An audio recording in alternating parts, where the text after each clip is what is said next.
নমস্কার, আপনারা দেখছেন ট্রাইব টিভি বাংলা নিউজ। আজকাল নিয়ে আমি অনন্য রয়েছে আপনাদের সঙ্গে। শুরুতে এই মুহূর্তের যে বড় খবরের দিকে নজর রাখবো। বিধানসভার পিএসসি কমিটির চেয়ারম্যান হলেন আলিপুরদুয়ারের বিধায়ক সুমন কাঞ্জিলাল।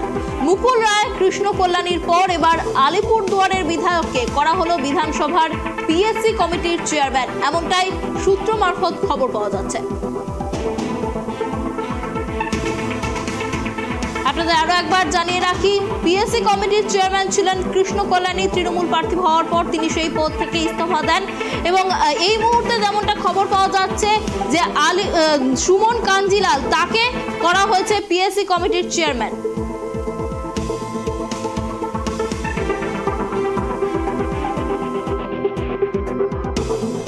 ট্রাইব টিভি বাংলার সঙ্গে কথা বলেছিলেন সুমন কাঞ্জিলাল, কি জানিয়েছেন তিনি শোনাবো।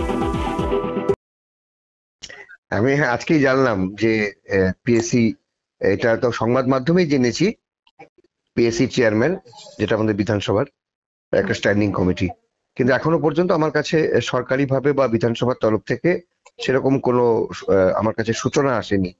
ফলে সংবাদ মাধ্যমের মাধ্যমেই জানতে পারলাম। যদি এটা ঠিক হয় তাহলে আমরা যে দায়িত্ব আমাকে দেবে নিশ্চিতভাবে পালন করবো, এটা সরকারি দায়িত্ব একটা, এটাই।